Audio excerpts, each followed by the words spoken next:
السلام علیکم دوستو، علم کی دنیا میں خوش آمدید۔ آج ہم آپ کو بتائیں گے کراچی کے بارے میں کہ 2050 تک کراچی کا موسم کس طرح رہے گا، کراچی دنیا میں باقی رہے گا بھی یا نہیں۔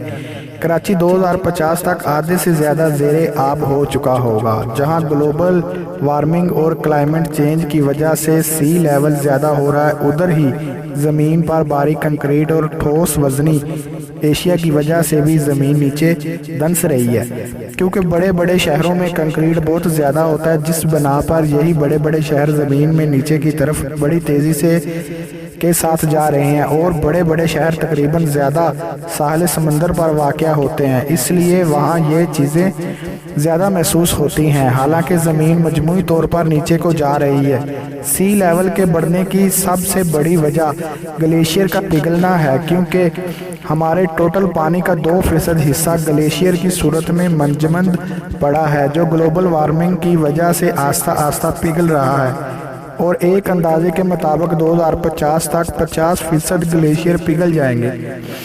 نیو یارک شہر کے 300 اسکوائر میل رقبے پر 762 ملین ٹن وزنی کنکریٹ، شیشہ اور سٹیل موجود ہے۔ یہ تخمینہ امریکی جیولوجیکل سروے کے محققین نے لگایا ہے۔ اس میں عمارات میں موجود فرنیچر اور دیگر اشیاء کا وزن شامل نہیں، نہ ہی اس میں وہ 85 لاکھ افراد شامل ہیں جو ان عمارتوں میں رہائش پذیر ہیں۔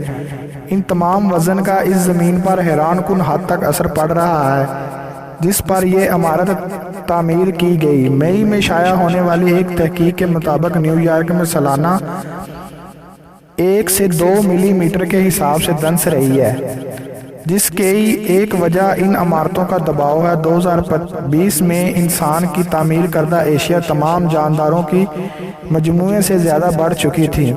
انڈونیشیا کا جکارتہ سب سے زیادہ تیزی سے دنس رہا ہے، فلپائن کا منیلا، بنگلہ دیش کا چٹاگونگ، پاکستان کا کراچی اور چین کا تیانجن شہر بھی اس فہرست میں شامل ہے۔ 2050 تک سی لیول مجموعی طور پر 12 انچ سے زیادہ بڑھ جائے گا، اور اس کا زیادہ تر اثر ساحلی علاقوں، گالف کنٹریز اور ساؤتھ ایسٹ میں پڑے گا، جیسا کہ نیچے ایک رپورٹ میں درج ہے۔ اگر غور کیا جائے تو بمبئی کے ساحل میں واقع تاج محل اور دبئی میں موجود پام جزیرہ کے نیچے جانے اور زیر آب آنے کی وجہ بھی کنکریٹ کا زیادہ ہونا اور سی لیول کا بڑھ جانا ہے۔ اگر ویڈیو اچھی لگے تو ہمارے چینل کو سبسکرائب کریں، ہو سکتا ہے آپ کے سبسکرائب سے کسی کی زندگی میں تبدیلی آ جائے۔